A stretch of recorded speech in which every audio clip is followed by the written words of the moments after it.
재혼 부부구나. 저희가 3년 차지만 넷이서 함께하는 시간이 되게 적었었어요. 너랑 X는 A팀, B팀. 편을 나누는 거예요. B를 훈육하는 것과 B랑 훈육하는 건 되게 달랐죠. B가 이제는 많이 컸는데 사달라는 거 다 사주고 막 이러니까 답답했어요, 저는. 아, 뭔지 알 것 같아. 이제 혼나본 적이 거의 없다 보니까 혼내는 거를 듣기만 해도 되게 무서웠나 봐요. 그냥 나는 못된 계모라는 타이틀밖에 없는 것 같다고. 아, 야, 야, 너랑은 진짜 안 되겠다. 그냥 그만하자. 뭐 이런 생각이 드는 것 같아요. 아, 두 번째 이혼은 안 된다. 저는 김슬기의 남편 올해 44살 유현철이라고 합니다. 네, 네. 네. 저희 재혼 3년 차 이제 김슬기입니다. 아, 네, 네, 반갑습니다. 저는 이 두 분이 문제 없으세요? 아까 윤선 선생님? 나오시는데 막 웅성거리셔서 아이, 저는 아유, 이미 딱 진짜. 보자마자 네. 옥순이에요. 맞아. 나는 솔로 옥순이래요. 맞아. 예, 그리고 또 이분은 또 그 타방송에서 돌싱글즈. 예, 거기서 아. 나오셔가지고 그러면 각자 이렇게 따로따로 다른 프로그램에서 네. 하신 분인데 두 분은 어떻게 어떻게 만나셨어요? 만나셨어 진짜? 용기 있는 이제 남편이 이제 인스타그램 이제 네네. 메시지가 와서 연락을 좀 하다가 네네. 네, 이제 같은 양육자끼리의 이제 좀 뭐 고민이나 공감대 이렇게 하다가 좀 만나서 이야기해보자 해서 만나게 됐습니다. 아니 근데 두 분 다 이 자녀가 있다 맞아요. 보니까 이 재혼을 선택하는 데 있어서 굉장히 신중하셨을 것 같은데 그럼요. 그럼에도 불구하고 난 이 결혼은 해야겠다 이렇게 결심을 하신 이유가 뭐예요? 맞아요. 일단 저는 이제 가정을 이루고 행복하게 사는 게 일단 저한테 가장 큰 목표였다고 생각해요. 아이와 둘이 지내다 보니까 저 처음부터 1년 정도 만나면 우리는 재혼을 목적으로 만나보자라고 네. 했었던 것 같아요. 아, 1년 정도. 근데 남편분과 아내분 그동안 이 양육 스타일이 좀 다르셨을 텐데 그러니까. 그런 것 때문에 뭐 충돌하거나 뭐 이런 건 없으셨어요? 그러니까 이제 뭐 예를 들면은 이제 저희 아이는 이제 뭐 밥을 되게 잘 먹어요. 그래서 되게 토실토실한데 딸은 사실 이렇게 먹는데 흥미가 많이 없어요. 그러다 보니까 오빠는 항상 이제 딸이 먹는 거에 되게 항상 큰 좀 스트레스가 있어요. 잘 먹지 않으니까.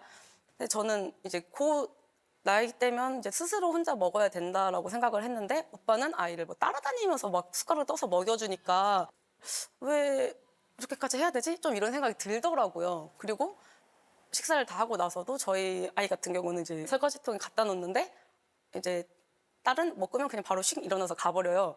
그래서 이런 것도 하나가 안 돼, 못하나? 이렇게 생각이 들더라고요. 아니 근데 그 남편분께서 얘기를 듣자 하니 이 가족을 아까 A팀, B팀으로 나누는 것 같다 이런 말씀을 하셨는데 언제 그렇게 느끼신 거예요? 딸아이는 이제 격주로 이제 교섭 면접을 가거든요. 애기 엄마를 만나러. 근데 저희 아이는 가지 않아요. 이제 그래서 아이가 이제 딸아이는 엄마를 만나러 갔을 때 같이 좀 저는 어디 나들이라도 갔으면 하는 거죠. 근데 그런 게 없고 그 당시에는 오빠가 좀 제가 느꼈을 때는 잠을 많이 잔다고 느꼈어요. 그래서 아이는 맨날 혼자 그냥 노는 거예요. 그게 너무 속상하더라고요. 그래서 오빠한테 한번 물어봤는데 왜 이렇게 그러냐. 좀 신경 좀 써줬으면 좋겠다라고 얘기했는데 오빠가 딸이 없을 때 우리끼리 그렇게 뭐 어디를 나가거나 하면 미안하대요, 딸한테. 네. 근데 저는 이제 그런 생각이 드는 거예요. 딸이 뭐 저희가 딸을 떼놓고 가는 것도 아니고 딸은 엄마랑 좋은 시간을 보내러 갔는데 왜 저런 생각을 할까라는 마음도 많이 들었고 되게 서운했죠, 그때. 왜 A팀, B팀 얘기가 나오게 된 거예요?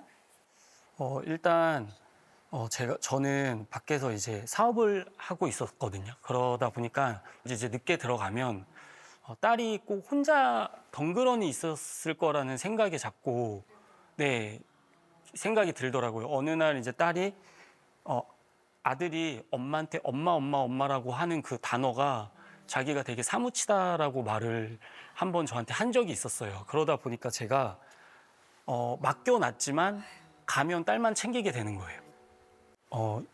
그 재혼을 되게 잘 할 거라고 생각했어요, 일적으로. 근데 와이프의 어떤 좀 그런 방법이나 제 마음에 안 들었던 거를 제가 되게 불만으로 표현을 했던 것 같아요. 이제 그런 거를 하소연할 때 너가 전업주부잖아. 그거 너가 해야 할 일인데 왜 나한테 하소연해? 왜냐하면 잘 할 거라고 생각했는데 잘 안 되다 보니까 그때는 되게 좀 전적으로 와이프 탓으로 돌렸던 것 같아요.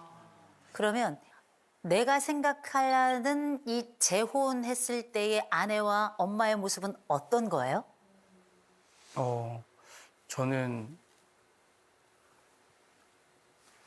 그냥 집에 들어갔을 때 네. 되게 이렇게 화목한 느낌을 와이프가 준다고 생각하는 것 같았어요. 제가 집에 왔을 때 되게 편안한 안정감과 아이들도 되게 밝게 있고 뭔가 집도 깨끗하고 그런 거를 이제 상상을 한 거예요. 그죠? 네, 네. 우리가 다 현실도 있고 우리의 또 기대와 꿈도 있는 거니까 네. 아내는 그런 사람인가요? 아닌 것 같아요. 네. 하고 또 솔직히 그것도 있어요. 이제 와이프가 되게 이뻐요. 아, 이쁘죠? 네, 이쁘고. 너무 이뻐요. 아무래도 와이프는 저와 친구나 어떤 그런 여가나 문화 활동이 좀 기준이 달라요. 어떻게 다르죠? 이성 친구도 친구예요. 남사친이 가능한 친구고, 전 그게 안 돼요. 아, 네, 연락도 안 돼요. 어, 실은 제가 그런 사건도 있었어요. 이제 내가 그 남사친이랑도 한번 친해보자. 그래서 그 남사친을 만났어요? 처음으로 만남을 같이 한 적이 있었어요. 네. 너무 격없이 친한 모습을 제 눈앞에서 보이는 거예요. 뭐 볼을 꼬집는다던가 아, 이렇게? 이거 한다고? 손깍지를 낀다던가. 저는 정말 듣도 보지도 못했던 그 남녀 사이의 어떤 친구 사이의 행동들을 보게 되고 그 다음날 이제 핸드폰 번호 바꾸고 연락 안 했으면 좋겠다. 하나 더 여쭤볼까요? 아내의 휴대폰을 본 적도 있나요? 네, 있어요.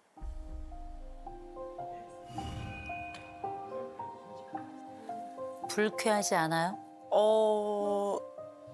그쵸. 저는 이제 남편한테 예전에도 얘기했었는데 저는 되게 싫어하는 행동 중에 하나예요. 나도 싫어. 그 안 좋아진 계기가 좀 이것랑 연결이 돼 있는데 이제 당시에는 이제 오빠랑 뭔가 그런 소통이나 이런 게 없다 보니까 좀 제가 지인들하고 되게 이야기를 많이 했어요. 뭐 전화보다는 근데 뭐 이제 메시지나 이런 걸로 많이 했던 것 같아요. 제가 이렇게 한 거를 이제 신랑이 좀 보게 된 거예요. 혹시 그 내용이 뭔지 살짝 여쭤봐도 될까요? 이제 남편이 가장 좀 실망했던 부분들이 이제 이럴 거면 그냥 혼자 사는 게 낫겠다 이런 내용이었어요. 이럴 거면 혼자 살겠다. 그 이후에 이제 오빠가 사실 이렇게 해서 받고 나는 이런 생각을 갖고 있는 너와는 살 수 없다 이렇게 얘기를 했고요. 네. 당시에는 저도 이제 오빠에 대한 좀 뭐 신뢰나 좀 마음이 조금 바닥이 나는 상태여서 뭐 알겠다라고 이제 받아들여서 이제 그 이후로 이제 10개월 말하는 거. 아, 그때 그 이후로 10개월 얘기를 안 한 거예요? 네. 그때 사실은 마음 정리를 상당히 했었겠네요. 네, 맞아요. 그럴 수 있었겠네. 실은 제가 그 이혼이라는 단어를 듣고 바로 변호사를 찾아갔어요. 실행에 바로 옮긴 거야?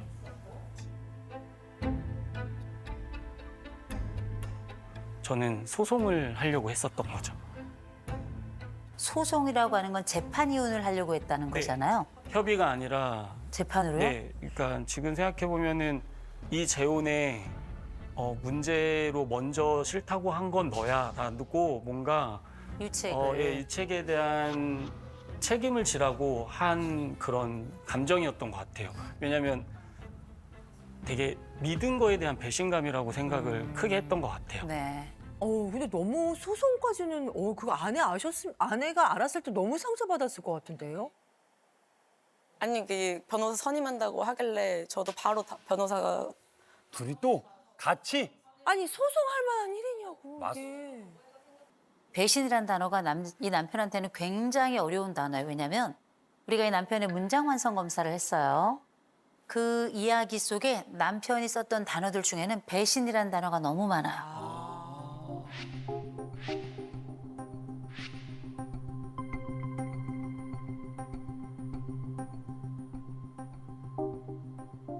남편에게는 이 배신이라는 단어가 굉장히 내 인생을 뒤흔들어 놓은 단어이기 때문에 내 아내가 혹여라도 우리 삶을 등진다면 이건 역시 배신이라고 생각할 수 있다는 거죠. 그죠? 그래서 말씀을 드립니다. 지금 이 여인이 동일한 배신을 할 거라고 생각하지 않아요. 이 사람은 믿어도 되는 사람이에요. 그렇게 쉽게 이리저리 흔들릴 사람 같았으면 아이 데리고 여기까지 오지도 못했어요. 맞아. 또 한 가지, 우리 남편하고 아내 우리 기질 성격 검사 여기 보면 참 이 지표가 좋은 부분도 있고 조금 덜 좋은 부분도 있는데 전반적으로는 괜찮아. 이 부부가 다. 다행이다. 근데 차이점들은 좀 있어요. 제일 먼저는 우리가 흔히 자극 추구 점수라고 하는 게 있는데 이건 일종의 충동성이기도 하고 에너지가 집 바깥으로 뻗쳐 나가는 힘이에요. 아내는 96점이에요. 얘 어떻게 참고 살아? 에너지를 분출하지 않으면 이 에너지가 반드시 자기 안쪽을 공격하게 될 거예요. 대신 남편의 같은 경우에는 자극 추구 점수가 47점밖에 안 돼요. 그냥 안정적이면 되는 거예요. 어떤 변수가 더 싫은 거거든요. 제가 좀 흥미롭게 봤던 게 뭐냐면 이 사회적 민감성하고 인내력이 있는데 남편의 인내력은 얼마냐면 93점이에요. 그래서 사실 남편이 이런저런 요청이 조금 많은 편이죠. 사실은 하고 싶은 얘기 20%밖에 안 하는 거예요. 정말 애를 쓰고 참는 거예요. 이거 알아봐 줘야 돼요.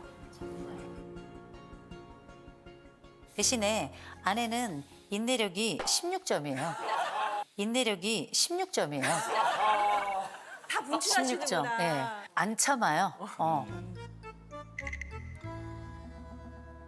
제가 아까 말씀드렸죠. 자극 충동 점수가 높아요. 그런데 그 가운데 인내력이 좀 낮잖아요. 그러면 어떤 일이 딱 발생했을 때 에너지가 금방 올라요.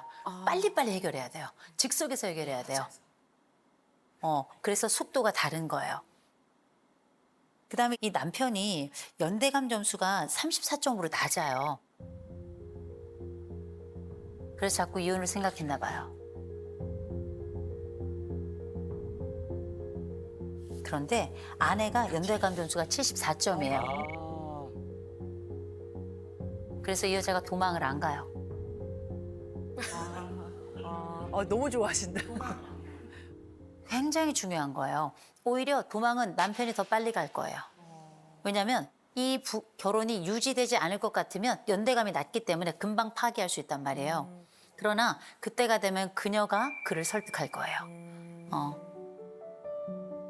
자기야, 여보, 그게 아니고 조금 천천히 가도 돼 라고 아내가 충분히 이 상황을 잘 조율할 수 있는 사람이에요.